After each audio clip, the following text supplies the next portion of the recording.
বোনটাকে আমার ৩ ভাই মিলে রেপ করছে। যখন ছোট ছিলাম তখন তো আর সবকিছু নাই, কিন্তু যখন বড় হয়েছি ছোটবেলার কথাগুলি আর কি তখন মানে বেশ মনে পড়ছে এবং কষ্টও দিছে। ছোটবেলা থেকে আমরা শুরু করি, আপনার যতটুকু মনে আছে, কোনো সমস্যা নেই। তো আমার এখনো মনে আছে, মানে আমার জ্ঞান হওয়ার পরে থেকে আমার আব্বার অবস্থা সবসময় সচ্ছলই দেখছি। সচ্ছল মানে কি? সচ্ছল মানে আমাদের টাকা পয়সার কখনো কোনো অভাব ছিল না, নিজেদের বাড়িও ছিল, এখনো আছে। মানে দারিদ্রতা দেখি নাই কখন। ঢাকা শহরে বাড়ি? হ্যাঁ, আমাদের 4টা বাড়ি ছিল। ঢাকা শহরে 4টা বাড়ি ছিল? 4টা বাড়ি ছিল, এখন একটা আছে। আমার আব্বার আবার ওই যে মানে বিক্রি করার একটা ছিল আর কি। এই বাড়িগুলো উনি কি পৈতৃক সম্পত্তি হিসেবে পেয়েছিলেন নাকি নিজে থেকে করেছেন? নিজেই এগুলি করছেন। আচ্ছা, নিজে পরিশ্রম দ্বারাই করছেন আর কি। ওই জায়গা জমির ব্যবসা করতো কয়েক বন্ধু মিলে, তারপর সেটা আবার চড়া দামে বিক্রি করতো ওনারা। প্রথমে অল্প দামে কিন্তু পরে আবার চড়া দামে বিক্রি করতো, এইভাবেই আর কি। আচ্ছা। তারপর আমরা 5 ভাই 3 বোন। আমি হচ্ছে 7 নাম্বার, আমার ছোট একটা বোন আছে। আমরা 2 বোন এখন মানে স্কুলে পড়ি একসাথে। তো আমার বোনটা তখন থেকেই আমরা পিটাপিটি, 1 বছরের ছোট বড়, কিন্তু আমার বোনটাকে দেখলে এটা মনে হতো না। আমার বোনটাকে আর কি বেশ বড় মনে হতো। তো ওকে বড় মনে হওয়ার পেছনে কারণটা কি? ও মানে মোটা হয়ে গেছিল অনেক ছোটবেলায়। শরীরে কোনো সমস্যা ছিল? অন্য কোনো সমস্যা? ওর হরমোনের সমস্যা ছিল, এটা তো তখন আমরা বুঝতাম না। আর আমার ফ্যামিলি কখনো ডাক্তারও দেখায় নাই, কিন্তু ওর সাথে আমার মানে বোঝা যেত না যে আমরা দুইজন এত মানে কাছাকাছি যে বয়স, তো অনেক ছোট বড় আর কি। ওকে বড় মনে হতো, আপনাকে ছোট মনে হতো? ওকে অনেক বড় মনে হতো। তারপর আমরা স্কুলে যাইতাম। আমার বাবা টাকার অভাব নাই, কিন্তু আমাদের কখনো ব্যাগই কিনা দেয় নাই। আমরা ব্যাগ ছাড়া বই নিতাম হাতে করে। আপনাদেরকে বই মানে কিনে দিত না? বই মানে স্কুলে তো পড়ি, প্রাইমারি স্কুলে, কিন্তু ব্যাগ যে নিব, বইটা যে নিব, ব্যাগ, সেই ব্যাগ আমাদের কিনা দেয় নাই। আমরা হাতে করে ব্যাগ নিতাম। কারণ আপনার সব সন্তানের প্রতি কি একই রকম আচরণ করতো নাকি? না, আমার ভাইদেরকে অন্যভাবে দেখতাম। আমার ভাইরা তো তখন অনেক বড়, কিন্তু এটা মানে শুরু এই যে বুঝি যে আর কি। আর একসাথে খাওয়াইতে গেলে সবসময় আব্বা মা ছেলেদেরকে পাশে রেখে বসায় খাওয়াইতো। আমরা বসলে আমাদের 2 বোনকে উঠাই দিত। কেন? আপনারা কখনো জিজ্ঞেস করতেন না যে কেন? হ্যাঁ, জিজ্ঞেস করতাম। কি বলতো? কোনো কিছু বলতো না, যে হিংসা করো কেন আমার ছেলেদের সাথে, এটা বলতো মাঝে মাঝে। তারপরে দেখতাম আমরা। আপনার ভাইরা কোনো প্রতিবাদ করতো না যে না বসে থাকো? কখনোই না, এটা তো মানে বাবা মার মতোই ওনারা। তারপর মানুষ টিফিন নিত, আমরা সেই সকালবেলা 2টা বোন যাইতাম। আমাদের আর্থিক অবস্থা ভালো হতো যে আমাদের টিফিন দেওয়া হতো না। আমার ছোট বোনটা ক্লাসরুমে কাঁদতো, আর স্কুলের মাঠে একটা আম গাছ ছিল, খিদে লাগতো খুব। তো আমি গিয়ে সেই মাঠের মধ্যে বসে বসে কাঁদতাম। সবাই খাইতেছে, আমরা 2 বোন খাইতে পারতেছি না, অথচ আমরা কখনো অভাব দেখি নাই। তো আপনারা কি কখনো প্রতিবাদ করতেন না? কারণ ওই সময়টা তো আসলে এতটা ইমোশনাল। আপনারা যখন বলছেন যে খুবই ছোটবেলায়, তো বাসায় এসে অনেক ঝগড়াঝাটি করতেন না যে কেন টিফিন দাও না বা কি অবস্থা? না, আমরা তো ভয় পেতাম, আমরা বলতে পারতাম না এসব। ভয় পেতেন কেন? আমাদেরকে মারধর ভয় পেতাম। হ্যাঁ, ছোটবেলা থেকে আমরা খুব টর্চারে বড় হয়েছি তো, তখন তো আমরা অনেক ছোট। আমার বোনটাকে যেখানে ভর্তি করার কথা আপনার 1-এ, কি তখন তো বেবি ছিল, প্রাইমারি স্কুল ছিল, সেখানে ওরে ভর্তি করা হয়েছে 2-তে, বড় দেখে। কিন্তু ও যে পারবে কিনা এটা কখনো দেখে নাই, ওকে ভর্তি করে দিল, বাস দিল একদম ধাম করে। হ্যাঁ, দিল। তারপর আমরা একসাথে যাইতাম আসতাম। এই যে বৃষ্টি হইতো, তবুও আমাদের কোনো ব্যাগ ছিল না, আমরা 2 বোন ফ্রকের নিচে করে বই আনতাম। আমাদের বই ভিজা যেত, আমরা সে বইটা গ্যাসের চুলায় বসে বসে 2 বোন শুকাইতাম। আমাদের ওই বই ছিল কি হইলো এটা দেখার মতো কেউ ছিল না। আমার বড় বোন ছিল, সেও কখনো আমাদের কেয়ার করে নাই। আর যদি গরিব মানুষদের সাথে খেলতাম, যারা আমাদের চাইতে একটু ছিল, তখনও মার খেতাম, অনেক মার খেতাম। আমাদের সবার সাথে। আপনাদের ভাইদের ক্ষেত্রেও কি একই রকম কিছু? হ্যাঁ, আমার ভাইরাই মারতো, আর ভাইদেরকে ওইভাবে দেখতো না। আপনার ভাইয়ের সাথে আপনার বয়সের ডিফারেন্সটা সেই সময় কতটুকু ছিল বা এখনো? আমার একটা ভাই আছে, সেটা হলো আমার বোধহয় 3 বছরের বড়, আর এরপর তো সবই বড়, অনেক বড়। কত বছরের ডিফারেন্স? যেমন আমি যদি মনে করেন আমি 1-এ পড়ি, তখন তারা 7-এ 6-এ পড়ে, এরকম।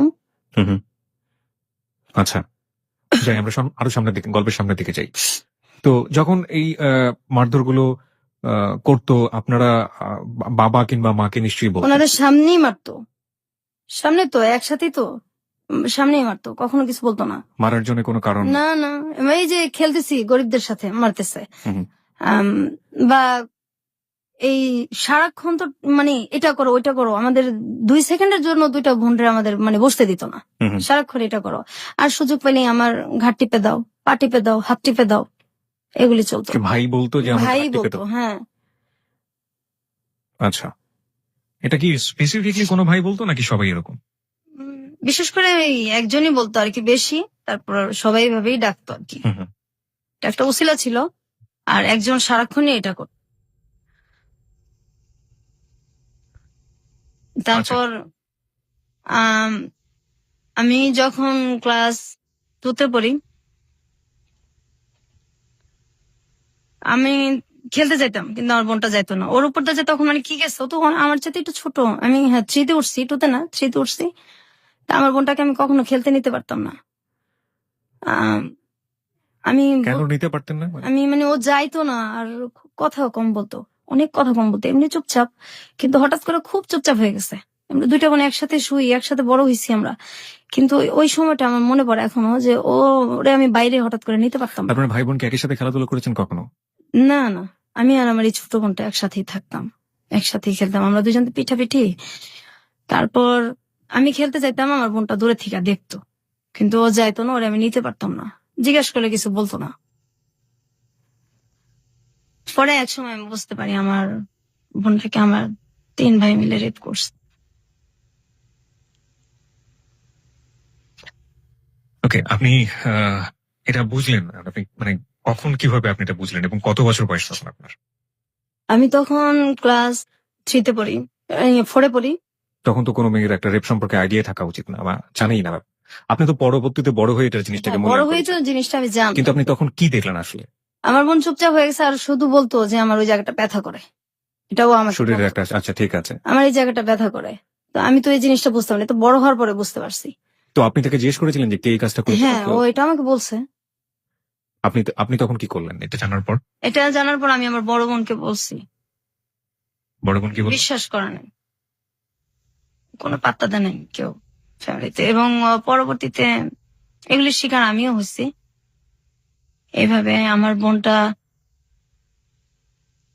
যখন ওর 10 বছর, এর মধ্যে ও বেশ কয়েকবার রেপের শিকার হয়েছে আমার ভাইদের।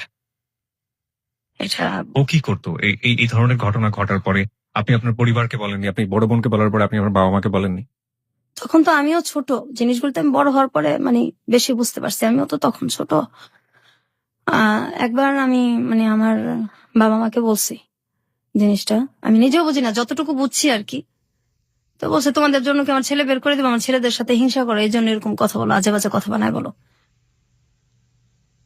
বিশ্বাস করতো না, আর কিন্তু তারা শুনতেই চেত না, আমাদেরকে তো পছন্দই করতো না। হয়তো কেন এমন করতে জানি না, আমার তো আপন বাবা মা, আর ভাই বোন তো সবাই আপন। ওই সময় আমাদের পাশে কেউই ছিল না, আমরা 2 বোন একসাথে বড় হয়েছি, অনেক কষ্ট করে বড় হয়েছি, পাশে কেউ ছিল না। তারপর আমার বোনটা এরকম হইতে হইতে কথা বন্ধ করে দিল আস্তে আস্তে। একদমই যখন কথা বন্ধ করে দিত তখন বন্ধই থাকতো কথা। কতদিন বন্ধ থাকতো? 2 মাস 3 মাস বন্ধ থাকতো কথা। অনেক মারলেও কথা বলতো না, কারোর সাথে কথা বলতো? না কারোর সাথে কথা বলতো না। আবার যখন বলতো তখন হয়তো কিছুদিন বলতো, এরপর আবার বন্ধ। তারপর ও হঠাৎ করে বিছানায় প্রস্রাব করতো। এটা ওর একদম আগে ছিল না, তারপর হঠাৎ করে এটা হয়েছে। পরে যে মানে ডাক্তার দেখানো দরকার সেটা কেউ দেখাইতেছে না। তারপর ও চিল্লাচিল্লি করতো, খুব কষ্টে চিল্লাইতো, এগুলি বলতো। সেটার আহ, ওকে সাপোর্ট দেওয়ার মতো তো কেউ ছিল না, আর আমিও ছোট। তারপর ওই যে ভিজা কাঁথা, এগুলির ওইভাবে উল্টায় রাখতো, আবার ওইটার মধ্যে এসে শুতো। এত কেন, শীত। আপনার মা কি করতেন? আমার মা কখনো আমাদের কেয়ার করে নাই। আমরা যদি কষ্ট পাই বলতাম, আমার মা একটাই কথা, আমার ছেলেদের সাথে হিংসা করো, তোমাদেরকে কি ভালোবাসি না, ভালোবাসে কি বড় করতেছি না। বলছে যে এই ভালো, এরা কি ভালোবাসা আপনাদের 2 নজরে দেখতেছেন, আমাদেরকে এত কষ্ট দেন, আমরা কোথায় যাবো, আমাদের তো কেউ নাই। আপনি আমার ভাইদেরকে একভাবে দেখেন, আমাদের 2টা বোনকে একভাবে দেখেন। কিন্তু আমার বড় বোনকে ওনারা এইভাবে বড় করে নাই, আমার বড় বোনকে ওনারা অনেক ভালোবাসা বড় করছে। আমাদের 2 বোনের বেলায় এরকম হয়েছে। তারপর আমার বোনটা যখন ক্লাস 5-এ পড়ে, 5-এ পড়ার পরে একদমই বিছানায়, ও প্যারালাইজ না, কিন্তু বিছানার মধ্যে গোসলও করতে পারে না, হাঁটতেও পারে না, নিজে হাতে খাইতেও পারে না। এখনো ওকে আমার বড় ভাবি খাওয়ায় দেয়, গোসল করায় দেয়। আর তখন আমার বড় ভাবিটা তখন এরকম ছিল না, পরে আস্তে আস্তে মানে আমার মায়ের চাইতে বেশি ভালোবাসে। আমরা মেন ট্রিটমেন্টে যায়নি যে সময়টা এরকম হলো? না, আপনার পরিবার ট্রিটমেন্টে যায়নি? না, কখনোই না, কোনো ধরনের ট্রিটমেন্ট করে? না, কখনোই করে নাই। তো ও তো অসুস্থ হয়ে পড়লো 93 সালে। This track was downloaded from FusionBD.com. 93 সালে একদমই বিছানায় পড়ে গেল। তখন ওর বয়স কত? তখন ওর মনে হয় কত হবে, 93 ও ক্লাস 5-এ পড়ে। আচ্ছা, বয়সটা ওটাই কি ওর শেষ পড়া ছিল? পরের পড়াশোনা করতে না, হয়? এরপর তো একদম বিছনায়, আচ্ছা, একদম নিজে খাইতে পারে না, নিজে গোসল করতে পারে না, বিছানা থেকে ওরে ধইরা উঠাইতে হয়। কিন্তু ওর ভিতরে তো এই কষ্টগুলির কারণে ও আর কি এরকম হয়ে গেছে। তার মধ্যে ওর প্রচন্ড মোটা হয়ে গেছে। তো একবার ডাক্তার দেখানো হয়েছে, ডাক্তার বলছে ওর মানে ওর শরীরে হরমোন অনেক বেশি। আর যেটা হলো যে ওর খুব মাথা ব্যথা করতো। ওর যখন মানে কান্নাকাটি করতো তখন আমার বাবা মার কাছে আসতো না, কিন্তু আমাদের পাশের বাসার সব মানুষ চলে আসতো। এত রাত্রে এইভাবে কে কাঁদে, পাশের বাসার অনেক লোকজন চলে আসতো, কিন্তু আমার বাবা মা পাশের রুমে থাকতো, ওনারা কোনোদিন আসতো না, আইসা কখনো পাশে বসতো না। কোনো সময়ই আমাদেরকে মানে অসুখ হইলে আমার বাবা মা কখনোই কাছে আসেনি, কিন্তু আমার ভাইদের যদি অসুখ হইতো তারা পাশে যাইতো, ফল নিয়ে বসে বসে খাওয়াইতো।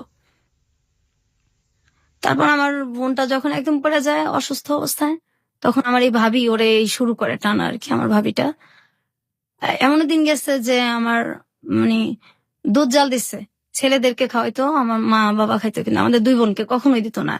এই দুধ যে মানে খাওয়াটা, আমাদের বাসায় সবসময় দুধ রাখতো, আমার ভাবি আমাদেরকে খাওয়াইবেন। আমরা ভাবির কাছ থেকে এটা শিখি। আর মায়ের ভালোবাসাটা আমার বড় ভাবেই দিছে আমাদেরকে। পরবর্তীতে আমার সেজ ভাবি আসছে, উনিও এখন আমাদের আদর করে।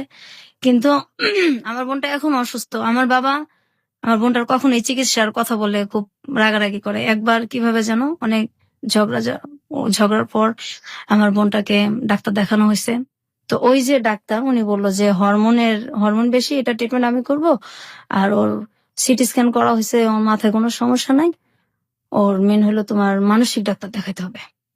এটা দেখাইলে তারপর ধীরে ধীরে যদি ঠিক হয়, এর মধ্যে এছাড়া ওর কোনো আর ইয়া নাই।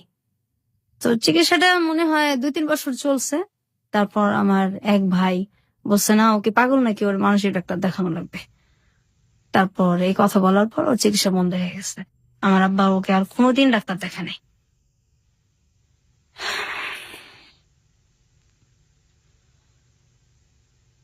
তারপর ও এখনো যদি মাথা ব্যথা করে, এখনো কথা বলে না, 2 মাস 3 মাস কথা বন্ধই থাকে। ওর বয়স কত এখন? এখন ওর বয়সে তো আমার 2 বছরের ছোট, ওর 28-27 এরকম চলে।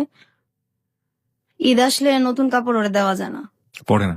না, ও কি করে? ও মানুষের সাথে কথা মানে মানুষকে দেখলে ও কি করে? খুব ভয় পায়। আত্মীয় স্বজন বাড়িতে আসলে ও বাথরুমে গিয়ে লুকায় থাকে ঘন্টার পর ঘন্টা। বের আপনি বলছিলেন যে আপনি ফার্স্ট টাইম জানলেন যখন আপনি ক্লাস 4-এ পড়েন, তখন সে তার ভাইদের দ্বারা রেপ। এবং এটা কি ওই একবারই ছিল নাকি পরবর্তীতে না, আরো? ওকে অনেকবারই করা হয়েছে রেপটা। আমরা এই গল্পে ফিরবো, তবে তার আগে একটা বিরতি আছে। বিরতির পর শ্রোতা যারা শুনছেন তাদের উদ্দেশ্যে আমরা বলতে চাই, আমরা ফিরে আসছি আজকের হ্যালো 8920 গল্পতে। এবং সবকিছু আসলে জীবনের গল্প, জীবনে সবকিছুই সম্ভব, এবং যা হয়েছে আজকে তা আসলে অসম্ভবের চেয়ে অসম্ভব।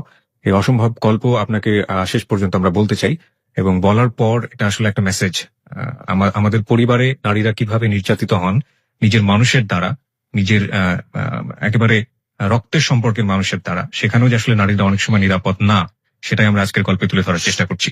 আমরা ফিরবো বিরতির পর, আশা করছি আমাদের সঙ্গেই থাকবেন। আরেকবার নাম্বারটি মনে করে দিতে চাই, 91156689115668।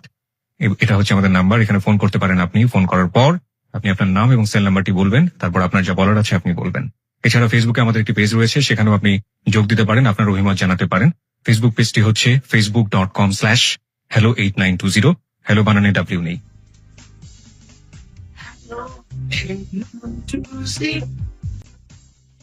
সংবাদের আগে আমরা ছোট করে আবারও ফিরেছি, এবং একটু পরেই সংবাদ রয়েছে। আমার মনে হয় যে আপনি বোধহয় একটু নার্ভাস ফিল করছেন। বিথি, আসলে কি একটু নার্ভাস? শরীরটাও আপনার তেমন একটা ভালো না, আপনি বোধহয় একটু নার্ভাস ফিল করছেন। নার্ভাস ফিল করার আসলে কিছু নেই। আমরা মনে করি সবচাইতে জীবনে ঘটে যাওয়া ঘটনাগুলো, আপনি আজকে বয়স যদি আমি ভুল করে না থাকি, যেহেতু আপনার বোনের চেয়ে 2 বছরের বড়, 30-এর কাছাকাছি আপনার বয়স। 30 বছর ধরে আপনি যে কষ্টটা বয়ে চলেছেন, এবং সেই কষ্টগুলো আজকে আপনি আমাদের এবিসি লাখো শ্রোতার কাছে ভাগাভাগি করতে এসেছেন। নিশ্চয়ই আপনার একটি উদ্দেশ্য আছে, সেটা আমরা অনুষ্ঠানের শেষের দিকে জানবো। এবং এই যে এত কষ্ট করে বুকের মধ্যে লালন করে চলেছেন, এবং এমন কষ্ট যেটা আসলে কার কার কাছে গিয়ে আপনি আপিল করবেন, কার বিরুদ্ধে আপনি আপিল করবেন? আপনার জি। আপনার অনুভূতিগুলো কি ঠিক এরকম না যে ভাইয়েদের কাছ থেকে আপনি আপনি আপনার বোনের কথা বলছিলেন, আপনার নিজের ক্ষেত্রেও কি এরকম ঘটেছে? অবশ্যই। একই বয়সে আপনার আপনার ক্ষেত্রে এরকম ঘটেছে? হ্যাঁ, আমার একই বয়স হয়েছে, আবার আমার পরেও হয়েছে, কিন্তু পরে ওর হয় নাই আর কি। হুম। তো আমি যখন টুতে পড়ি, তখন আমার ভাই একটা আমাকে ডাক দিয়ে বলতেছে যে এই ঘরে আসো, ওই এক গ্লাস পানি দিয়ে যাও। তো ছোটবেলা থেকেই খুব ভয় পাইতাম। কোন ভাই আপনার? এটা আমার সেজো ভাই, একজন? একজন আর কি। তো ডাক দিতেছে, তো আমি গেছি পানি নিতে। তারপর এটা তো আসলে তখন বুঝি নাই, বড় হয়ে বুঝতে তখন পারছি। আপনি ক্লাস 2 তে পড়েন। টুতে পড়ি। তারপর আমি পানি দিতে যাওয়ার পর আমার ভাই আর কি দরজা আটকা দেয়, জানলা আটকা দেয়, আমার মুখ চাপা ধরে, এবং তার দ্বারা আমি রেপ হই আর কি। তো এটা আমি বাসায় জানাইছি, ওই সেম কথাই। কোনো ব্যবস্থা নেওয়া হতো না বাবা না, মার কাছে? এটা ছেলেদেরকে জিজ্ঞাসা করা হতো না, ওটা আমাদেরই ধমকানো হতো। আপনার ভাইয়ের বয়স তখন কত ছিল? আমার ভাইটা একদম যদি কমও হয় 7-8 তো পড়ে। আচ্ছা, 7-6। মানসিকভাবে অসুস্থ ছিল কি আপনার না, ভাই? কখনোই না, ওরকম কোনো সিমটমই তাদের নাই।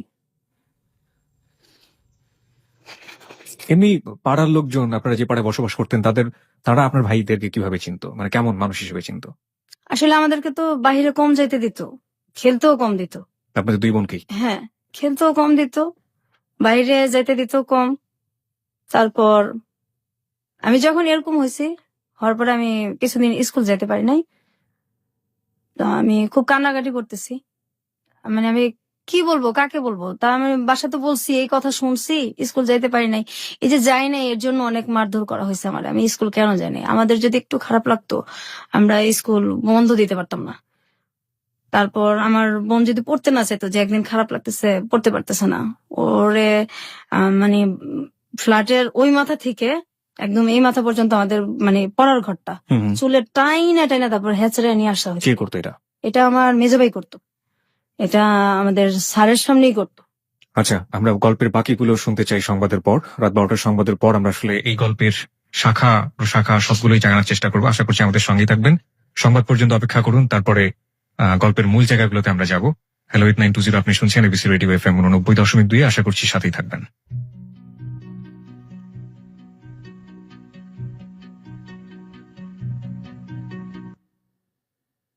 এই গানে বন্ধু শারমিনের সাথে লা ক্লাসিকে প্রতি সোমবার দুপুর 12টার খবরের পর শুধুই এবিসি রেডিওতে।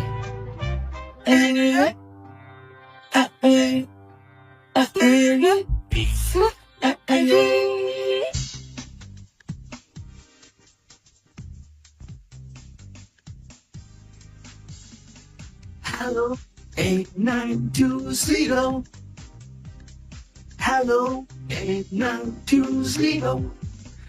আরো একবার স্বাগত হ্যালো 8920-তে। সংবাদের পর আমরা ফিরে এসেছি আমাদের অতিথি নিয়ে। আজকে আমাদের সঙ্গে আছেন ভীতি তার ছদ্মনাম বলবো আমরা আসলে গল্পের প্রয়োজনে ব্যবহার করছি। তিনি তার নিজের নামটাকে গোপন করেছেন, এবং আমরা আরো একবার বলে নিতে চাই, আজকের এই গল্পটি একটি বাস্তব গল্প, জীবনে ঘটে যাওয়া গল্প। এবং আমরা মনে করি যে কোনো সমস্যাই সেটা সমস্যাই থেকে যায় যদি সেটা গোপন রাখা হয়। এবং আসলে আমি ভীতিকে শেষের দিকে জানতে চাইবো যে আসলে 30 বছর ধরে যে দুঃখটা আপনি গোপন করে রেখেছেন, সেটা আপনি কেন আজকে আমাদের সাথে শেয়ার করতে আসলেন? এবং শেয়ার করলে যেটা সমাধান হয়ে যাবে ঠিক তা না, তারপরেও তিনি আমাদের কাছে এসেছেন, কারণ আমরা বিশ্বাস করি হ্যালো 8920 হচ্ছে মন খুলে কথা বলার প্ল্যাটফর্ম। জীবনের যে কোনো গল্প সেখানে বলা যেতে পারে। ভীতি, আমরা সংবাদের বিরতিতে যাওয়ার আগে আপনার কাছ থেকে জানছিলাম যে কিভাবে আপনারা ফ্যামিলিতে অ্যাবিউজ হয়েছেন, এবং আপনার ভাইরা যেটা করেছে, এবং আপনার বাবা মা সেখানে কোনো ধরনের কোনো ভূমিকাই নেয়নি। আপনি আপনার জি। বোনের কথা বলছিলেন, আপনার বোন। তা আমার বোন তো এই যে এরকম হলো, তারপর আমার বাবা মা তো কোনো কেয়ারই নাই, অসুস্থ হয়ে পড়লো। কিছুদিন ওর চিকিৎসা চলার পর আমার ভাইটা যখন বললো, তখন তো চিকিৎসা বন্ধ হয়ে গেছে। বন্ধ হয়ে যাওয়ার পরে তো মানে আমিও এটা নিয়ে অনেক ঝগড়া করছি, আমার ভাবিরা করছে। এবং আমার যে বড় ভাইটার পরে যে মানে আমার যে সেজো ভাইটা, হুম হুম, ওই ভাবিটার দেশের বাড়ি হচ্ছে চাঁদপুর। জি। ওনার 2টা বাচ্চা আছে। ওনার হাজবেন্ড আমাদের সাথে সেম কাজটাই করছে। আমার ওই ভাইটা তখন 9-এ পড়ে, ও তখন বড়। আর হাজবেন্ড মানে হচ্ছে আপনার ভাইয়ের বাইরেও? না না, আমার মানে বড় ভাইয়ের পরে যে ভাইটা বিয়ে করছে আর কি, একটা গ্যাপ মাঝখানে ভাই, জি। তারপরে যে ভাইটা বিয়ে করছে ওই ভাবিটা ভালো। ওই ভাবিটার হাজবেন্ড যেরকম করছে সেই ভাবিটাও জানে। আচ্ছা আচ্ছা। উনি আমাদেরকে বেশ সাপোর্টও দিছে। উনি ওনার হাজবেন্ডকে কখনো জিজ্ঞেস করেছেন আপনার জানা মতে যে তুমি এই ধরনের কাজ কেন করেছো? না, এটা বলতে সাহস পায় না, খুব ভয় পায় ভাবি। ওনারা কি মারধর করেন বউদেরকে? না, ওরকম তো কখনো দেখি নাই। আর এমনি খুব ভালোবাসে, ভাবির সাথে কখনো খুব একটা লাগালাগি হয় না, বাচ্চাদের নিয়েই হয় আর কি। আচ্ছা। মাঝে মাঝে ওর নিজের বাচ্চার সাথে 2টা ছেলে যে আছে, এই আমাদের সাথে যেরকম মানে টর্চারটা করতো, হাসি খুশি থাকাটা বোধহয় দেখতেই পারে না। কি ধরনের টর্চার করতো? গায়ে হাত তো তুলতো, কি ধরনের হ্যাঁ, টর্চার করতো? তো আমার ধরেন আমি ওই যে স্কুলে যাব হুম, ছোটবেলা, আমার বোনের ইয়েটা আগে শেষ করি। জি। আমার বোনটা তো অসুস্থ হয়ে গেল, তারপর চিকিৎসা বন্ধ। ওর মাথা ব্যথার জন্য আশেপাশে মানুষ চলে আসতো, কিন্তু বাবা মা তো কখনোই আসতোই না। আর আমার ভাইরা ওর চিকিৎসা বন্ধ, যে ও কি পাগল নাকি, ওর তুমি মানসিক ডাক্তার দেখাবা। আর মোটা হয়ে গেছে, ডাক্তার বলছে হরমোনের ট্রিটমেন্ট করলে এটা ঠিক হয়ে যাবে, না হয় এটা ওর অনেক সমস্যা হবে। হুম হুম, আমার বাবা বলছে এগুলি কোনো কিছু নাই, মোটার জন্যই সমস্যা সব। এবং আমার ভাইরাও এটাই কথা। আর আমাদের সংসারটা তাই হয় যা আমার ভাইরা বলে আর কি। আমাদের কোনো ভ্যালু নাই, আমরা 2 বোন কোনো ব্যাপারে কোনো মন্তব্য দিতে পারি না। আর আমাদের যেভাবে চালাবে ওইভাবেই। আমার বাবা টাকা নাই, কিন্তু আমার 2 বোনের যে কাপড় চোপড় গায়ের, এটা কখনো মানে দিত না। কাপড়েও আমাদের খুব কষ্ট দিত। আর আমাদের কোথাও যে চিড়াখানা বা বাচ্চাদের যে ঘোরার যে জায়গাগুলি, হুম হুম। ঈদ আসতো বা এমনিতে আমাদের কোথাও কেউ নিয়ে যায় নাই কোনোদিন। আমার আব্বাও না। আমরা এগুলি ছোটবেলা দেখি নাই চোখে, কখনোই না। ঢাকা থেকে এগুলি আমরা কখনোই দেখি নাই। তারপর কাপড় চোপড় যদি কোথাও যাইতে হতো, আমার এখনো মনে আছে, আমরা একটা জায়গায় যাব, তো আমাদের কোনো কাপড় নেই, আমাদের পাশের বাসার একটা মেয়ের কাছে গিয়ে আমার জামা চায় নিয়ে আসতে হয়েছে। অথচ আমার আব্বার কিন্তু টাকা আছে, কিন্তু কাপড় চোপড় এত কষ্ট দিত যে মানুষের কাছে গিয়ে আমাদের টাকা চায়, কাপড় চায় নিয়ে আসতে হইতো। অসুখ হলে ডাক্তারও দেখাইতো না। আমাদের ছোটবেলাও টাইফয়েড হয়েছে, পরে ডেঙ্গু জ্বরও হয়েছে আমার। ডাক্তার আমার আব্বা দেখেন, আমার গলার চেন বিক্রি করে আমার চিকিৎসা করা লাগছে। আমার ছোট বোনেরও সেম অবস্থায়, ওর মাঝে মাঝে পা ফুলে যায়, একদম পা ফুলে, গাল টাল ফুলে যায়, খুব কান্নাকাটি করে। আমার আব্বার কোনো খারাপই লাগে না। আর আমার আব্বার কিন্তু একটু বাইরের মহিলাদের প্রতিও আছে, দুর্বলতা। দুর্বলতা আছে, আসা যাওয়াও আছে। আমরা যখন খুব ছোট, আমার মা আর আব্বা দুজনেই কিন্তু মানে মরিদ হয়েছিল। আমাদের বাসায় গান হইতো, পীরের মুরিদ। পীরের মরিদ, গান বাজনা হইতো। আমরা এটা পছন্দ করতাম না। তখন খুব আমার মা মানে কোনো কিছু নিয়ে যদি রিয়াক্ট করতাম, খুব গালাগালি করতো। আব্বাও সেম, আর ভাইরা তো আছেই। আমাদের বাসায় অনেক লোকজন আসা যাওয়া করতো, এটা আমরা কখনোই পছন্দ করতাম না।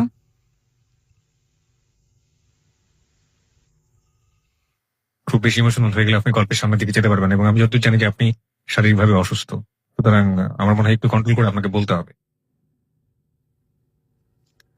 আমি আমি আর আমার ছোট বোন, আমার বোনটা যখন 6-এ পড়ার বয়স, ও তো 5-এ পড়া আর যাইতে পারলো না, একদম অফ। এর মাঝে তো আমি আগেই বলছি যে আমিও রেপ হয়েছি। হুম হুম, তারপর আমি যখন, আমার বোনটা অসুস্থ শুয়ে আছে, আমার মাকে আর কি একটা ছেলে ধর্মের মা ডাকে। তো উনি আমাদের বাসায় আসে অনেক রাত্রে। হুম হুম। আমাদের বাড়িটা ছিল অর্ধেক দোতলা অর্ধেক একতলা। আমি আর আমার বোনটা যে রুমে শুইতাম, তার পাশে আমার আব্বা আম্মার রুম ছিল, তারপরে ছিল বাথরুমটা। তো ওই লোকটা রাত্রে মানে আসে আমাদের বাসায়। আসার পরে আমার আব্বা আর মা আমার ভাইদের সাথে ওরে শুইতে না দিয়ে, আমাদের কিন্তু জায়গা আছে, ড্রয়িং রুম আছে, আমাদের রুমে পাঠিয়ে দিছে আমাদের সাথে শোয়ার জন্য। তো আমি উঠে গিয়া বলছি যে আমাদের এত জায়গা আছে, উনি আমাদের সাথে কেন শোবে? তখন বলছে ওখানে শুলে সমস্যা কি, তোমার ভাই না? ভাই বলে কিছু না, ভাই শব্দ তো ঘৃণা করি ছোটবেলা থেকেই, ভাই নামটাই ঘৃণা করি আমরা, ভাই আবার কি, ভাই বলে কিছু নাই। তারপর ওই লোকরা আমাদের সাথে শোবে। পড়ে আমরা কি করবো, আমরা 2 বোন সারা রাত একসাথে না ঘুমায় বসে আছি, আর ওই লোকটা আমাদের বিছানার মধ্যে শুয়ে আছে।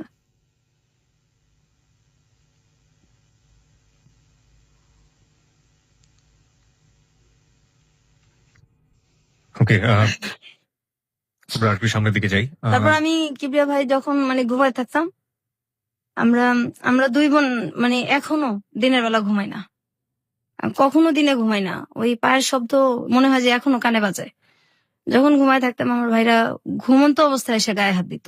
আমার ওই ভাইটা তখন 9-10 পড়ে, আমি তখন ক্লাস 6 কি 5 পড়ি। ঘুমন্ত অবস্থায় এসে গায়ে হাত দিত, চিল্লাচিল্লি করতাম, কান্নাকাটি করতাম। পাশে আমার মা আছে, আমার আব্বাও আছে। মনে হয় যে শুনেই নাই, কিছুই শুনে নাই। ভয়ে কখনো শুইতামই না, মানে রাতটা। আর মাঝখানে আমাদের যে দরজাটা ছিল, এটা মানে আটকানো যেত না, এটা আমার আব্বা কখনো ঠিক করে দিত না। তাহলে হয়তো আমরা ওই বয়সটা একটু সেফ থাকতে পারতাম আর কি। তা কখনো ঠিক করে দিত না, কিন্তু ছেলেদের যদি কোনো সমস্যা হতো সেটা সাথে সাথে ঠিক হয়ে যেত। এটা এখনো হয়, ছেলেদের সব সমস্যার সমাধান সাথে সাথেই করা লাগবে। আমাদের কোনো সমস্যার মানে কোনো সমস্যাই নেই তাদের কাছে। ঈদ আসলে আমার আব্বা মা আমার ভাইদেরকে ডাক দিয়া তাদের পাশে বসে খাওয়ায় না। আমরা যদি দুই বোন পাশে গিয়ে বসি, আমাদের উঠায় দেয়, তুমি ওঠো, ও এখানে বসবো, ও এখানে বসবো। আমার ভাইদের কথা বলে, কিন্তু আমাদেরকে বসতে দেয় না। আমাদেরকে তখন কষ্ট হয় না?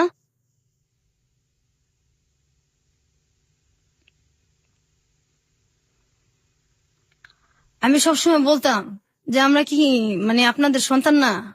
আর আমরা দুই বোন খুব মানে তখন থেকেই কল্পনা প্রবণ হয়ে পড়ি যে কত মানুষ যায় রাস্তা দিয়া, যদি ওই লোকটা এসে বলতো যে আমি তোমাদের বাবা, তোমাদের রাস্তায় ফালাই গেছি, তো তোমরা হারাই গেছিলা, ওরা তোমাদের পাইছে। আমরা সবসময় এই জিনিসটা ভাবতাম, যদি কেউ এরকম আসতো।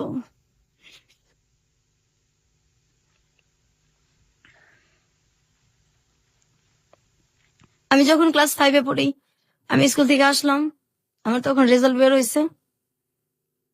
আমি বাসায় এসে দেখি আমার যে আমার বড় ভাইটার বয়স তখন সম্ভবত 30-35 কাছাকাছি। আমি তখন ক্লাস 5 পরীক্ষা দিয়ে আসলাম, ফাইনাল রেজাল্ট নিয়ে আসছি বাসায়। আমি এসে দেখি একটা আমার বড় ভাইয়ের মতো কি তার সাথে একটু বড় এরকম একটা লোকেশন, আমার বিয়ে ঠিকঠাক, আমার বিয়ে দিয়ে দিবে।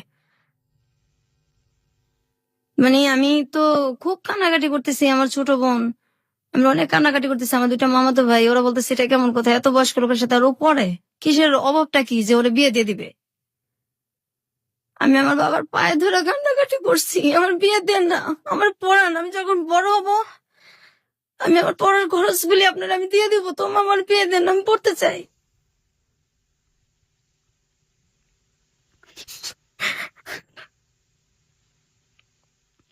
আমার ছোট বোনরা বলতো আমার তো চিকিৎসা করেন না, ওরে পড়ান, ওরে দেখেন। আমার ভাবিরও বলতো, আমার বড় ভাবিটাও বলতো।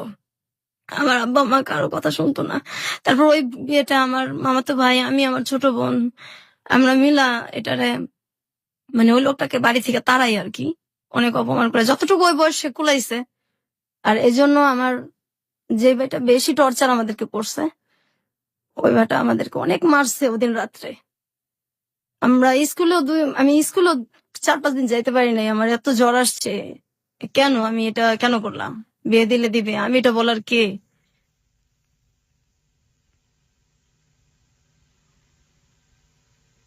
তারপর আমার যে ছোট বোনটার জন্য খুব খারাপ লাগতো যে ওর কাপড় চোপড় তো কখনো পড়তে চেত না, আর তখন থেকে আত্মহত্যার খুব চেষ্টা করতো। আমি গাছ লাগানোর খুব শখ ছিল আমার, ওই এন্ডিল গ্রাম থেকে নিয়ে আসছি, ধান খেতে দেয়, সেটাও মুখে নিছি, মরে যাবো এই। আপনার বোন আত্মহত্যার চেষ্টা করেছে, এটা আপনি কিভাবে জানলেন? হ্যাঁ, একদিন ওই ইঁদুরের বিষ আনা হয়েছে আমাদের বাসায়, সেটা পাওয়া যাইতেছে না। তারপর ওর ড্রয়ারে গিয়ে আমরা ওইটা দেখছি। আর পরে দেখছি যে ও বিছনার মধ্যে একদম কেমন করতেছে, মানে খাওয়ারও বেশ একটা চেষ্টাই করছে, খাইতে পারে না, ওইটা আমরা ফালাই দিছি। আরেকদিন ফ্যানের সাথে চেষ্টা করতেছে, দরজা আটকায় ওনা টোনা বাইন্ধে ফেলছে। তারপর দরজা জোরে আমার বড় ভাবি, ভাস্তি সবাই মিলে আর কি ভাঙ্গা হয়েছে। তারপর ওর আত্মহত্যা করতে পারে নাই সেদিন। এখন ওই চেষ্টাটার মধ্যে আছে। ও কি এখন পুরোপুরি মানসিক রোগী? একদম মানসিক রোগী। ও মানুষ দেখলে ভয় পায়। কি করে ও মানুষ দেখলে? এই যে বাথরুমে ঢুকে যায়, তারপর এত গরম, এই গরমের মধ্যে কাঁথা মোড়া দিয়ে শুয়ে থাকে। এখনো ও গরমের মধ্যে কাঁথা মোড়া দিয়ে শুয়ে থাকবে, কার সাথে কথা বলবে না। ঈদ আসলে তো জামা সে পরবেই না, নতুন কাপড় সে পরবে না। তারপর ঘরের যে একটা আসবাবপত্র চেঞ্জ, এটা সে সহ্য করতে পারে না। আর ভাইদের সামনে যায় কখনো? কিসের আপনার ভাইদের সামনে কখনো যায়, বা ভাইরাও এক বাড়িতেই তো সামনে পরে পরেই আর কি। কোনো মানে উদ্ভট না, আচরণ কথা করে? টথা হয় না, খুব একটা কথা হয় না, আর তো সহ্য করতে পারে না। আর না, মানে রিয়েক্ট তো এখন আর হয় না, করে কি করবে, কোথায় যাবে? আমি জোরে নিয়ে আসবো আমার যে ছেলেটার সাথে এখন বিয়ে হয়েছে, ওটা তো আমি, আমার বোনকে তো আমি একসময় আনতেই পারবো, কিন্তু চিকিৎসা যে আমি করবো সেই অ্যাবিলিটিটা আমার এখন নাই। আপনার বাবার তো অনেক টাকা আছে, হ্যাঁ। তারা সে এখন পর্যন্ত চেষ্টা করছেন না, যে তারা করবেও না। আমার আব্বা বলছে আমি যে কদিন বাচ্চা আছি এভাবেই চলুক, আমার চিকিৎসা আমি করতে পারবো না। আমার একটা ভাই আছে, হয়তো সে মাস্তানি টাস্তানি একসময় করছে। আমরা ছোটবেলায় দেখছি, আমি যখন 6-এ পড়ি, 6-7-এ পড়ি, সে রাত বিরাত বাসায় আসতো 3টা 2:30টা। আমার আব্বা কোনোদিনও কিছু বলতো না। তো ওই দরজাটা গেটটা আমার খুলতে হইতো হুম, হুম, বেশিরভাগই। বাসায় যদি পুলিশও আসতো আমারই খোলা লাগতো, না খুললেও সমস্যা আছে, না খুললেও থাপড়াইতো দুইটা। হুম, হুম। তো ওরে এই যে জেলখানায় যাইতো বা থানায় যাইতো, এক রাতে আমার ছেলেটা মারবো, ব্যথা পাইবো, 40,000 টাকা দিত রাত্রে, 50,000 টাকা দিতে এক রাতের জন্য থানায়, আমার ছেলেটারে যাতে না মারে। তো ছেলের জন্য এত কষ্ট লাগতেছে, একদিন থানায় থাকবে, মেয়েদের জন্য কষ্ট লাগে না? তারপর আবার ছোট নিয়ে আসতো লাখ লাখ টাকা দিয়া, অথচ আমার বোনটার চিকিৎসা হয়ে যায় এই টাকা দিয়া। করবে না? কষ্ট লাগে না, মায়া লাগে না? কি করবে?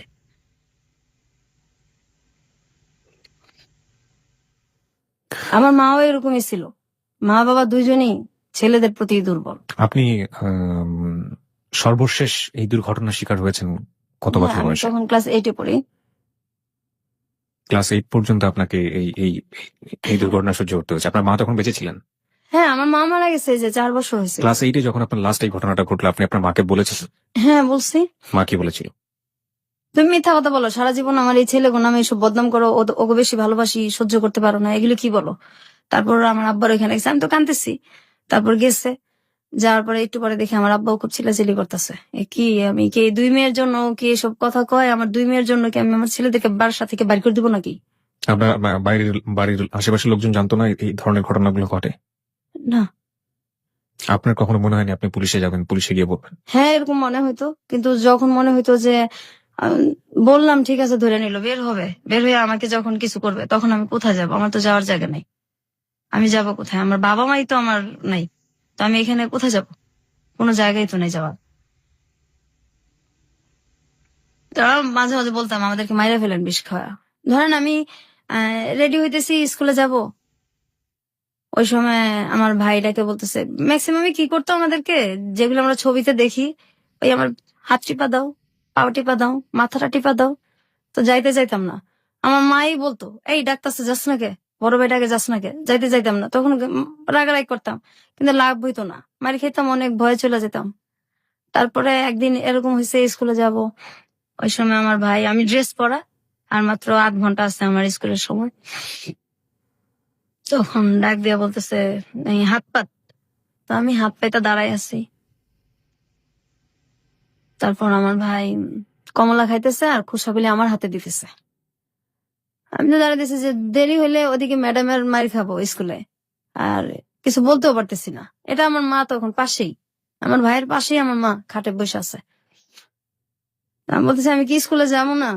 আমার হাতের মধ্যে আপনি কমলার খোসা রাখতেছেন, আমি স্কুলে যাবো, আমার স্কুলের সময় যাইতেছে গা। ঠাস ঠাস করে আমার গালের মধ্যে চড় দিছে। এই বড় ভাইয়ের উপরে কথা কস, তোর দাঁড়ায় থাকতে বলছি, তুই দাঁড়ায় থাকবি, এত কথা কস কি লিগা? তখন ম্যাডাম কি করবো না করবো। তারপর সেদিন রাত্রে আমার মা মাজারে গেছে, আমার বড় ভাবি তাদের রুমে শুইতো দোতলায়, আর নিচে আমরা শুইতাম। ওদিন আমার ভাইটা আমাকে ঘুমন্ত অবস্থায় ধর্ষণ করে আর কি, রেপ করে। তো এটা পরের দিন জানানো হয়েছে, ওই একই অবস্থা, কোনো রিয়াকশন নাই। কোথায় যাব? আমাদের তো কোনো যাওয়ার জায়গা নাই, সহ্য করে থাকতে হয়েছে, বাঁচতে হয়েছে। আপনার বোনের ক্ষেত্রে এই ধরনের ঘটনা, আপনার ক্ষেত্রে সর্বশেষ ঘটেছে ক্লাস 8 অবস্থায়। হ্যাঁ। আপনার বোনের ক্ষেত্রেও কি এই না, আমার বোন যখন ওই যে 5-4 পর্যন্ত, তারপর তো একদম বিছনায় পড়ে গেল। এরপর আমরা একটু বড় হইলাম, একসাথে থাকি। আমার বড় ভাবিটাও তখন একটু ইয়ে হয়েছে, আমরা আবার এরকম হয়েছে যে আমরা তো নিচতলা আর দোতলা এরকম ছিল। স্কুল থেকে আসছি কাপড় চেঞ্জ করব, তো কাপড় চেঞ্জ করতেছি, হঠাৎ দেখি যে ঘরের পিছনে কে দাঁড়ায় আছে। তো প্রথম ভাবছি হয়তো মানুষ, কিন্তু আমাদের তো এটা তো পুরো বাউন্ডারি দেওয়া, অন্য মানুষ আসবে কোথেকে। তো হঠাৎ করে তার মানুষ ঘরের পিছনে তাকায় না, পরে খেয়াল করে দেখি হ্যাঁ আমার ভাই। এরকম অবস্থা তো কাপড় চেঞ্জ করাটা সমস্যা হয়েছে। আইসা স্কুল থেকে সব জানলা আটকা, দরজা আটকায়, তারপর কাপড় চেঞ্জ করতে হইতো, অথবা বাথরুমে গিয়ে চেঞ্জ করে হইতো। আর ভয়ে তো দিনে কখনোই শুইতাম না, দিনে শুইলেও সমস্যা আছে। এই ধরেন বৃষ্টি হইতেছে অনেক একদিন, তখন আমি ক্লাস 7-এ পড়ি। তো বৃষ্টিতে ভিজে আসছি, আইসা খুব ক্লান্ত, ভয়ে কখনো শুই না। ওদিন কিভাবে জানি একটু মানে ঘুমায় গেছি। হঠাৎ করে ঘুমের মধ্যে দেখি যে আমার ভাই মানে সবসময় ঘুমের মধ্যে গায়ে হাত দিত আমাদের। তো হঠাৎ করে আমার ভাই গায়ে হাত দিছে, আমি তো মানে ঘুমের মধ্যে চিল্লাইতেছি, সহ্য কত করব, কোথায় যাব, চিল্লাচিল্লি করতেছি। আমার মা দৌড়াইয়া রান্না করতে আসছে, কি হয়েছে বললাম, দেখেন এইভাবে বাচ্চা যায়, এগুলি কি আমাদের মাইরা ফেলেন, না হয় আমাদেরকে কিছু একটা করেন, এভাবে কিভাবে থাকবো। তা আমার আম্মা যে তরকারি নাড়ানাড়ি করে খুশ ওইটা নিয়ে আসছে আমাকে মারার জন্য। আমার ভাইটিকে তো কিচ্ছু বলেই নাই, উল্টা আমাকে আসছে মারতে।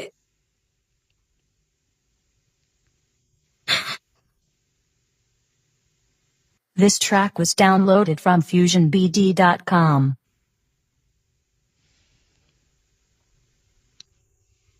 আচ্ছা, আপনার পড়াশোনা কতদূর পর্যন্ত হয়েছে? আমি ইন্টার্ন পরীক্ষা দিচ্ছি, এক সাবজেক্ট খারাপ করছি, পড়ার দেওয়া হয় নাই। আমি এ পর্যন্ত তো গেল, তারপর 9-এ উঠলাম। 9-এ ওঠার পরে আমার ওই সময় থেকে আমার আব্বা পড়ার খুব কষ্ট দিত। বই দিত না, বই দিলে খাতা দিত না। তারপর অনেকদিন ঘুরাইতো, ম্যাডাম স্যারদেরও মার খেতাম, হইতো না। আর স্যার আমি যখন ক্লাস 6-এ উঠছি তখন পর্যন্ত আমার স্যার, এরপর আর আমাদের স্যার রাখে নাই। যখন আমি 8-এ 9-এ উঠলে তো আর নিজে থেকে পড়া যায় না, অঙ্ক ইংলিশ এগুলি তো লাগেই। তো পড়া না পারলে মারি খেতাম, বাসায়ও মারি খেতাম, আর পড়া না পারলে স্যারদের কাছেও মারি খেতাম। তো যে আমার ক্লাসের যেসব মেয়েদের সাথে সম্পর্ক ছিল, ওদের ভাই ছিল। তো ভাই শব্দটাকেই ঘৃণা করি, যাদের ভাই ছিল ওদের বাসায় আমি কখনো যাইতাম না। আর যাদের দেখতাম ওর বাবা মা বেশি আদর করে, ওখানেও যাইতাম না, কখনোই যাইতাম না, ভাল লাগতো না যাইতে, সহ্য হইতো না। তারপর আমার তো স্যার নাই, আমি সবসময় মার খেতাম। তো আমি ক্লাস 9-এ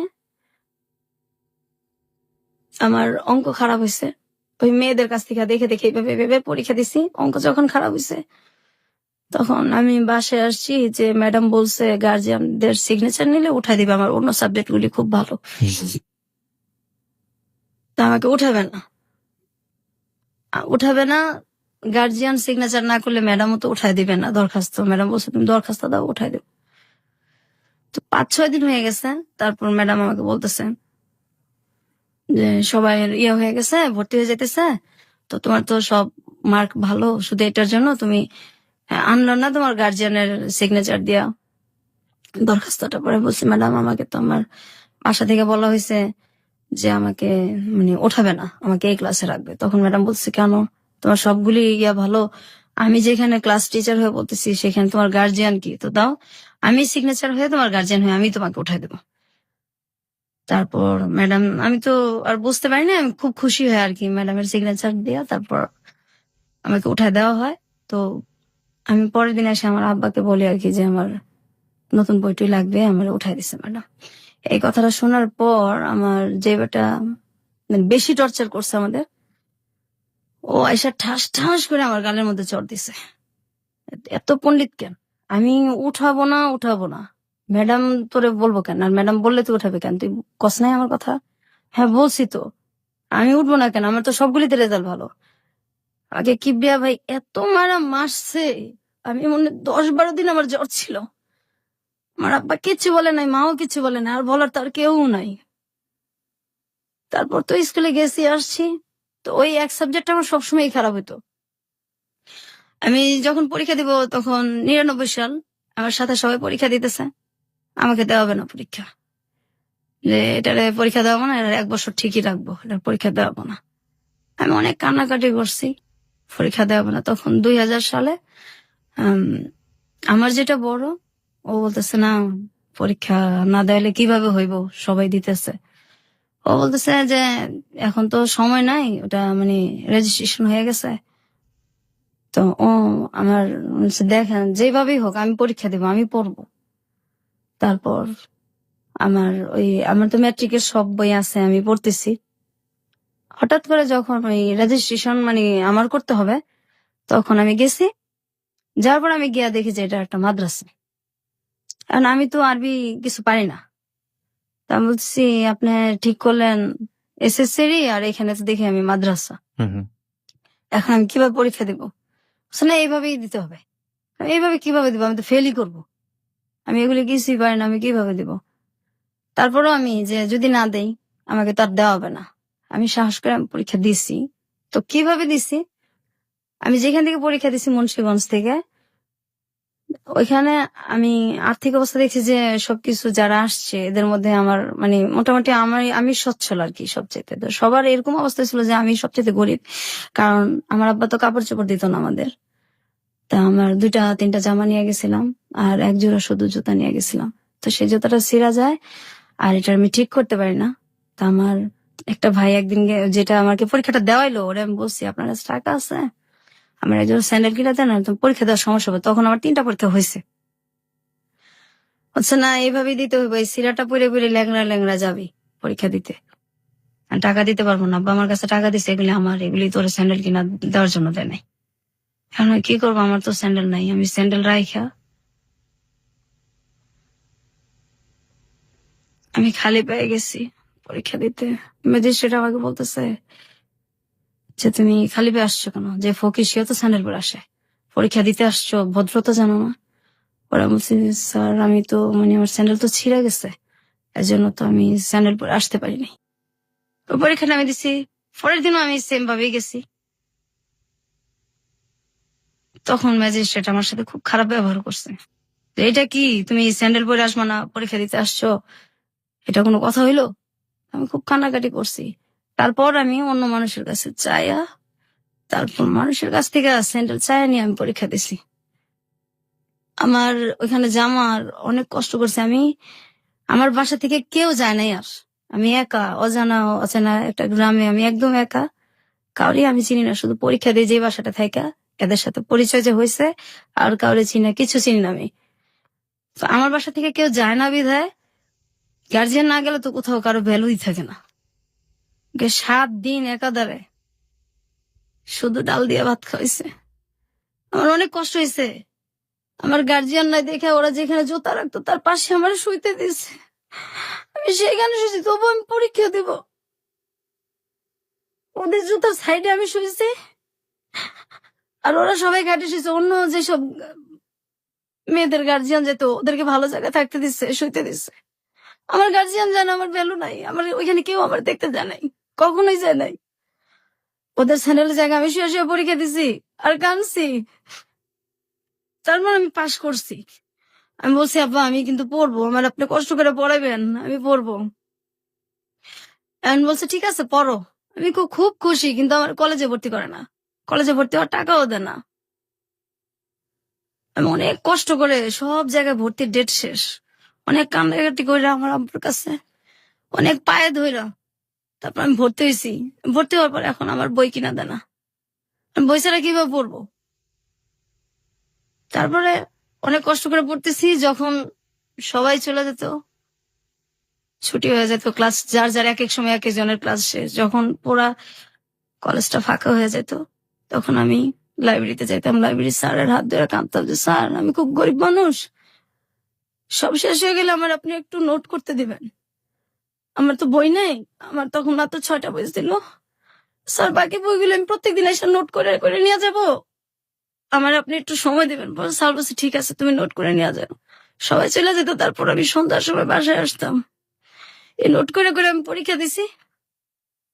আমি একটা সাবজেক্ট খারাপ করছি, আমি অনেক কানাকাটি করছি, পরে আমার আর পরীক্ষাই দেওয়া নেই আমার আব্বা।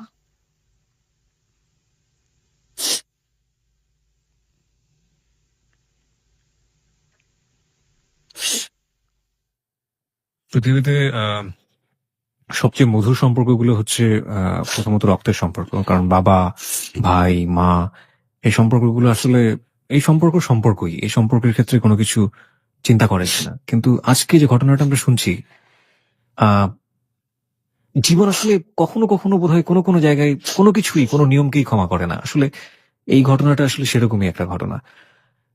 আমরা কি আরো কি সামনের দিকে যেতে চাই? আপনি যদি একটু নিজেকে সামনে রাখেন প্লিজ। প্রত্যেকটা মানুষের জীবনেই প্রেম ভালোবাসা আসে। আপনার জীবনেও কি এরকম কখনো এসেছিল? হ্যাঁ, আসছে। আমি আরেকটু কথা বলে নেই। জি। আমি কিন্তু এই যে বড় হয়েছি, কোথাও বেড়াইতে যেতে পারতাম না। আমার ভাইরা বেড়াতে যেতে দিত না, পিকনিকে যেতে দিত না। আমার আব্বাও এটার কোনো কিছু করতো না। কখনো বেড়াতে যেতে পারতাম না, কোথাও দাওয়াত হলে যেতে পারতাম না। আর প্রেম, আমি যখন ইন্টারমিডিয়েট দিব, হুম তার হুম। কিছু আগে দিয়ে আর কি, আমার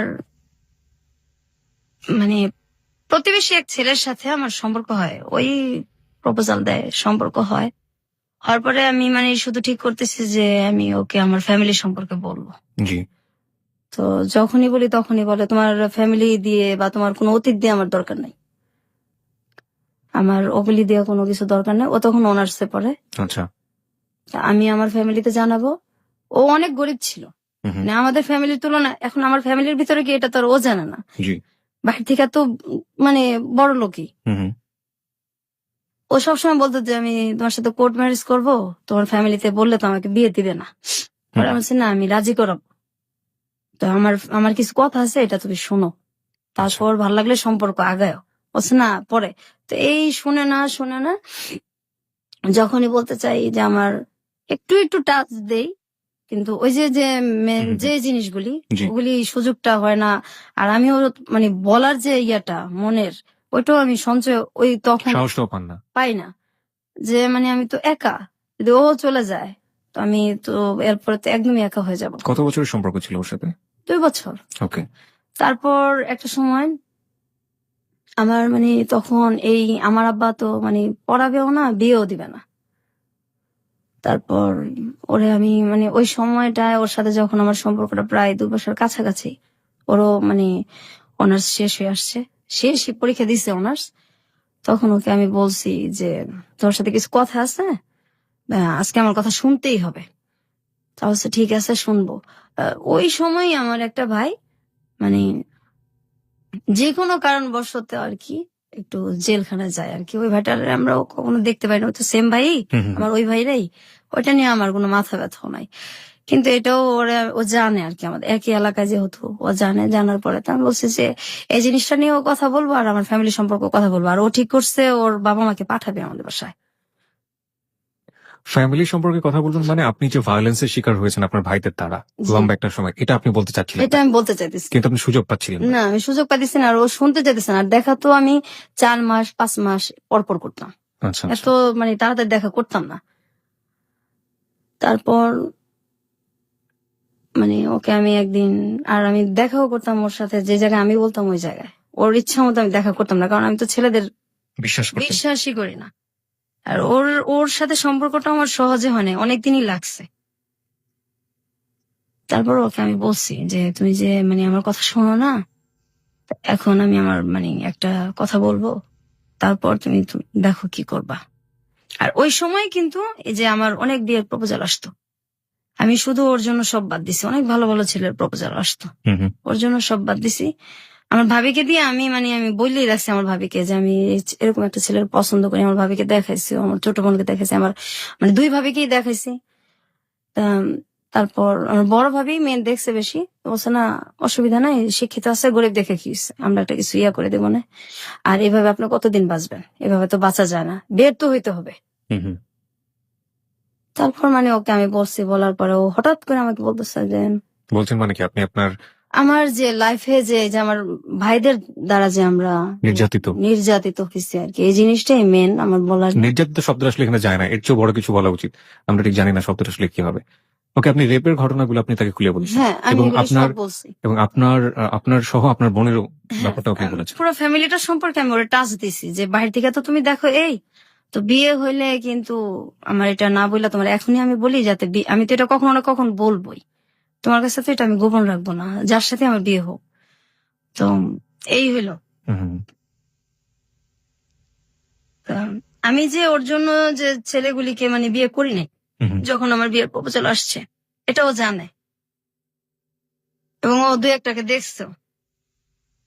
ওই সময় ও আমার বলতেছে, দেখো আসলে আমি তো তোমার ভালোবাসি নাই, আমি তো একটা মেয়েকে ভালোবাসতাম।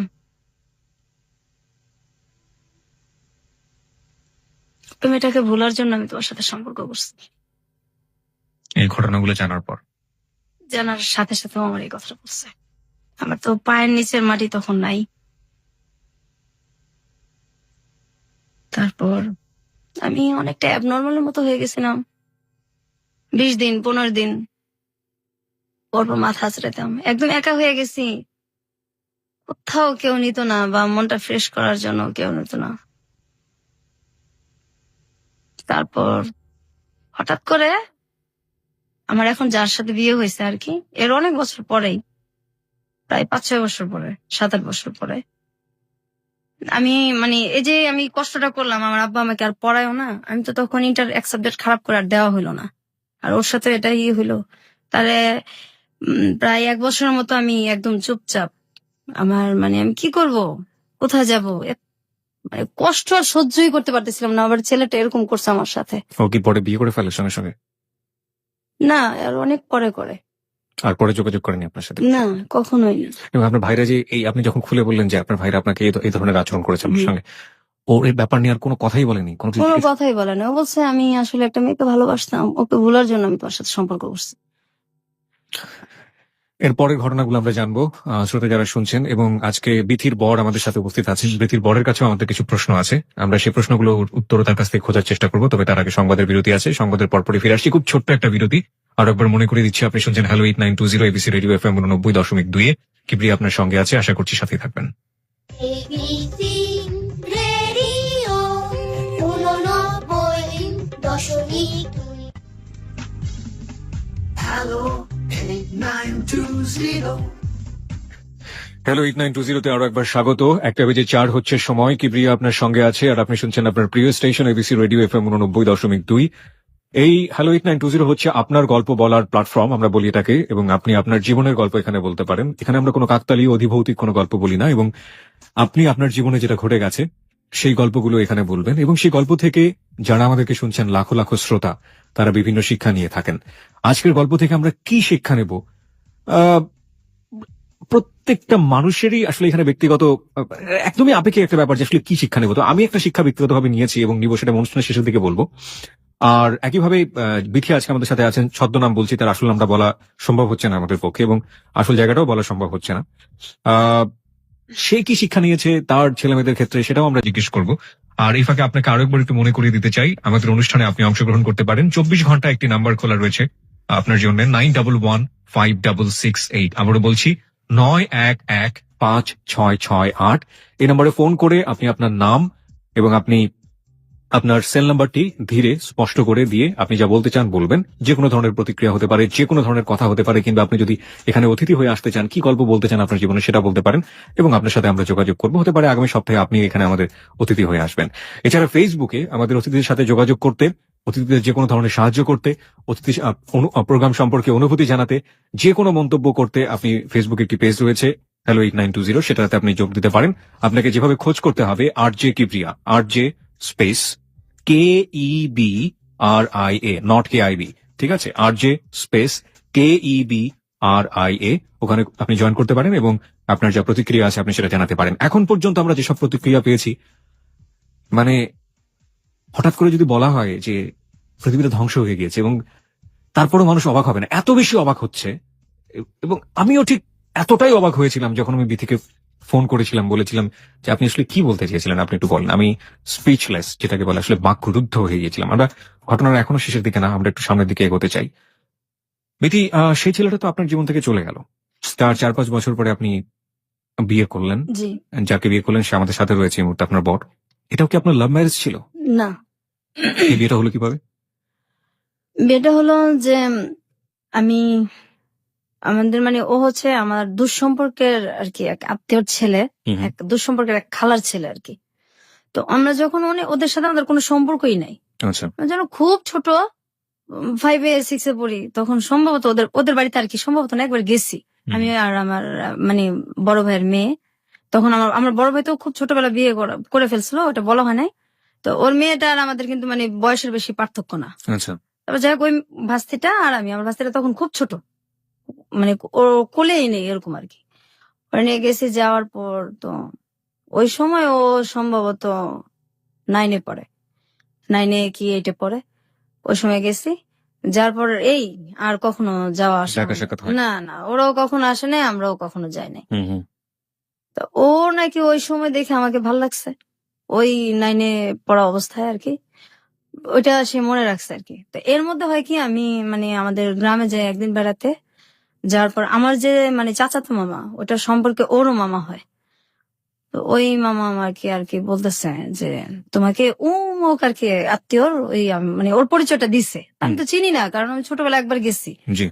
তাহলে সে তো আমাকে খুঁজে কেন, সে কি জানি এমনি জিজ্ঞাসা করলো। আমার মাথায় তার কিছু আসে নাই, কারণ আমি তো তারে চিনি না, ছোটবেলা একবার দেখছি, ওটা তার মনেই নাই। তারপর হঠাৎ করে একদিন আর কি উনি ফোন দেয় আমারে, যে আপনার নাম কি? হ্যাঁ আমার নাম এই দাও। ওর আমার নাম বলার পরে আমি চিনতে পারি যে আপনার সাথে আমার কিছু কথা আছে। যে বলেন। বলছে, না আমি তো কথা আসলে ফোনে বলবো না, আপনার সাথে আমি দেখা করবো। তো আসলে আমি দেখতে এত খারাপ, আপনি আমার সম্পর্কে ভাই হন তো এমনি থাক না, কারণ আমি তো আপন ভাই দিয়ে ঘৃণা করি, আর কিসের খালাতো ভাই কিসের কি, ভাই শব্দই আমার কাছে নাই, তো আপনি আমার সাথে কেন দেখা করবেন? সে একটু কাজ আছে আমার, আমার মানে আমি দেখা করবো না আর কি। তারপর অনেক দিন আমাকে মানে অনেক দিন ফোন করছে, প্রায় 2 মাসে ফোন করার পরে, খুব রিকোয়েস্ট করার পরে তারপর আমি বলছি, ঠিক আছে আমি দেখা করবো আপনার সাথে। হুম হুম। তারপর আমি দেখা করছি, করার পর উনি বলছে যে আমি আসলে আপনাকে তো সেই ছোটবেলা দেখছি, তো আমি তখন থেকে ঠিক করে রাখছি আমি বিয়ে করলে আপনাকে করবো। বলছে না আমাদের ভাই বিয়ে করা যাবে না, আমি বিয়েটা করবো না, কারণ বিয়ে শব্দটাও ঘৃণা করি। ছোটবেলা ওই যে আমার একবার বিয়ের ইয়েটা হয়েছে, তারপর থেকে বিয়ের শব্দটাও ঘৃণা করি, আর আমি এগুলির মধ্যে নাই, আর বিয়েটা করবো না। আর আমার আব্বা তো মানে বিয়ের টাকা খরচ হবে বিয়ের মধ্যেও নাই, আর আমার তো তখন মানে বিয়ের না, আমার তখনও আমি কাঁদতেছি যে আমি পড়বো। পড়াশোনা করবো। হ্যাঁ, আমার যে পড়া গ্যাপ গেছে, আমার যে একটু বয়সটা বাড়ছে, ওইটা আমার কিচ্ছু যায় আসে না, লজ্জাও লাগে না। আমি মেন হলে আমি পড়বো তখন, আমি পড়ার জন্য কাঁদতেছি যে কেউ যদি আমার সাহায্য করে তখন আমি পড়বো। তেমন যে আপনি যদি পড়তে চান তা ঠিক আছে আমি পড়াবো, কিন্তু আমি আপনাকে বিয়ে করবো। ঠিক আছে আপনি বিয়ে করবেন, আমি তো বিয়েটা করবো না, এরকম কথাটা তো বলে চলে আসি, আর কথা হয় না। তো উনি আমার অনেকদিন ফোন দেয়, ফোন দিতে থাকে। এক পর্যায়ে আমি আমার ফোনটা মানে সিমটা আমি চেঞ্জ করে ফেলি।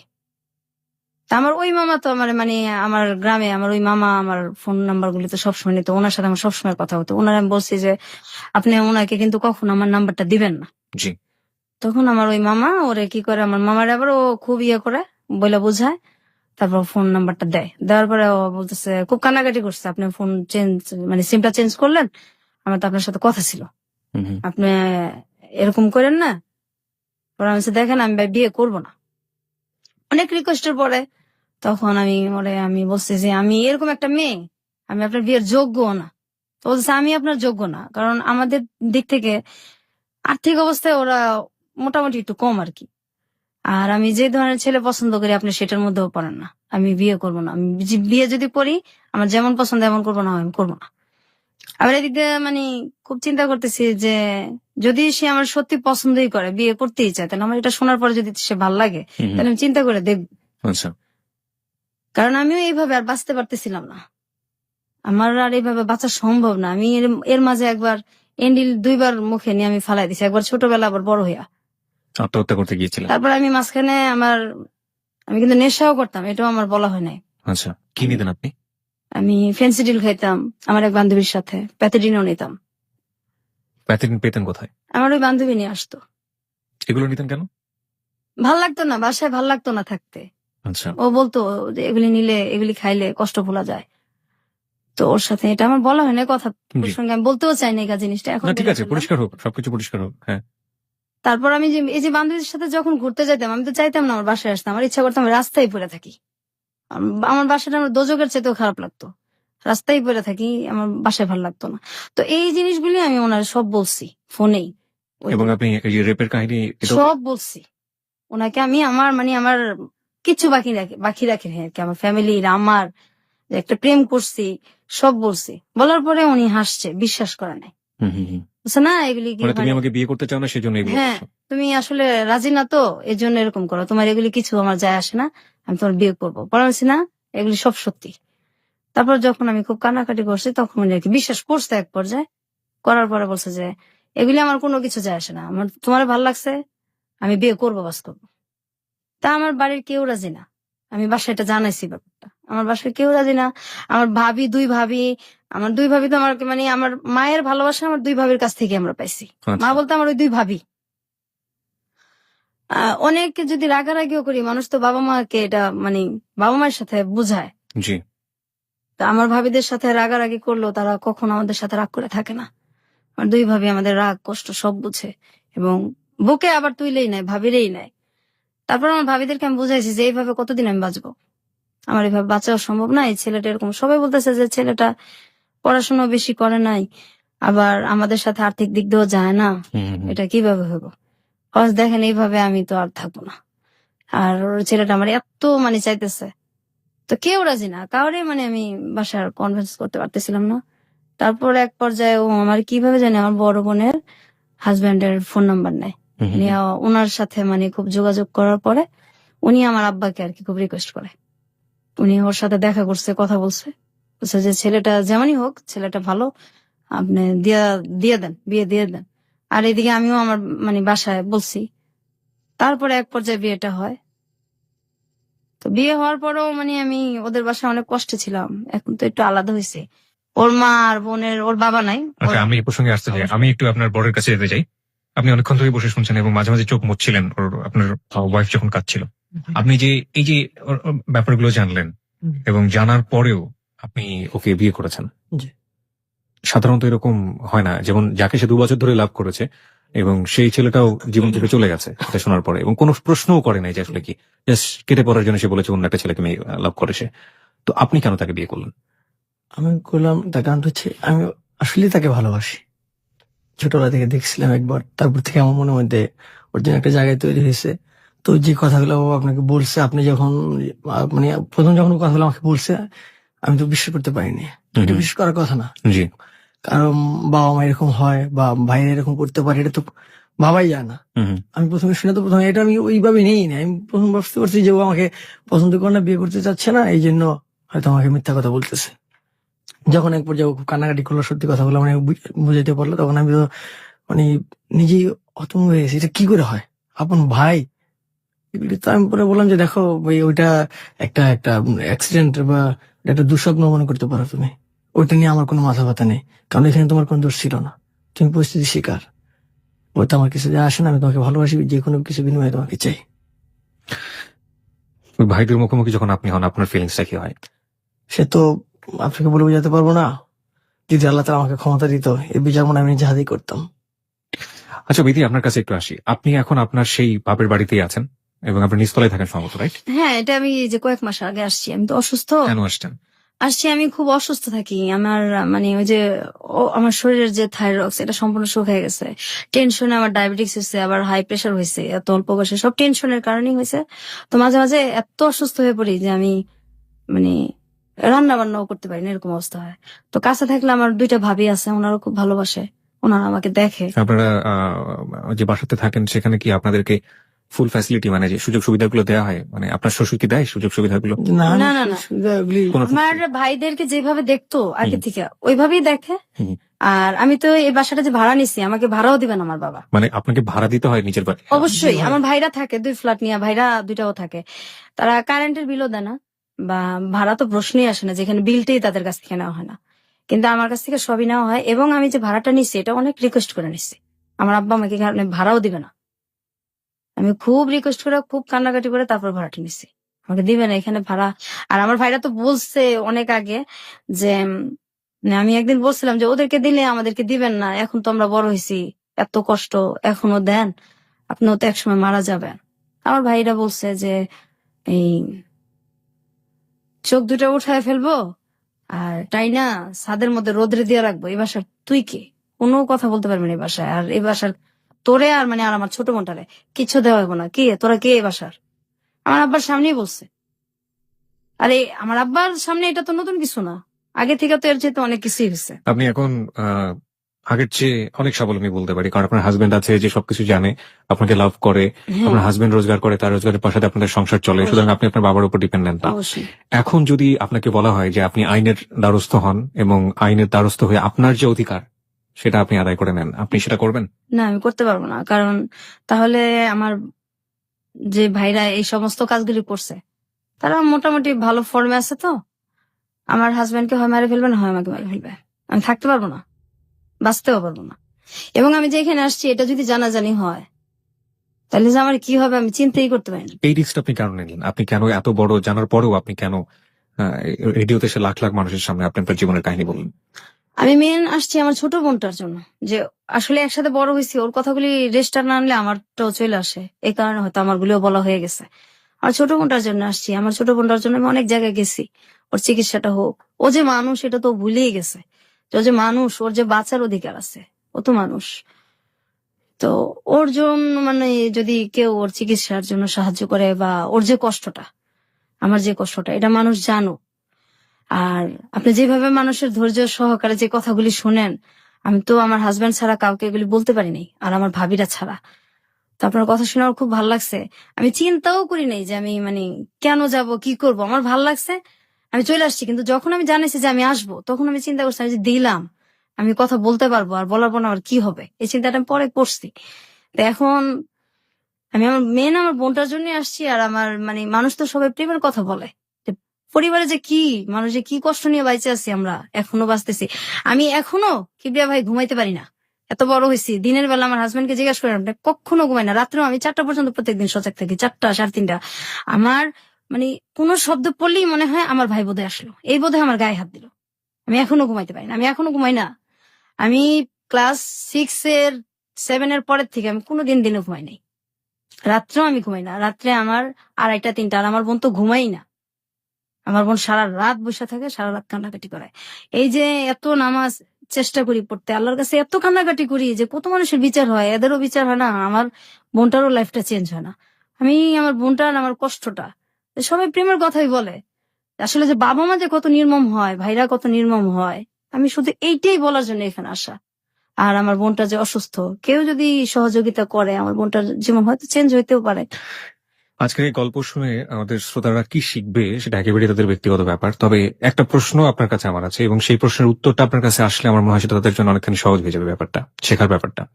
আপনারা এখন পর্যন্ত নিঃসন্তান দম্পতি, জি, আপনাদের সন্তান হয়নি, এবং নিশ্চয়ই ভবিষ্যৎ পরিকল্পনা রয়েছে আপনাদের সন্তান হবে, ফুটফুটে সন্তান হবে। আপনার পরিবারে আপনি ছেলে মেয়েকে কিভাবে মানুষ করবেন?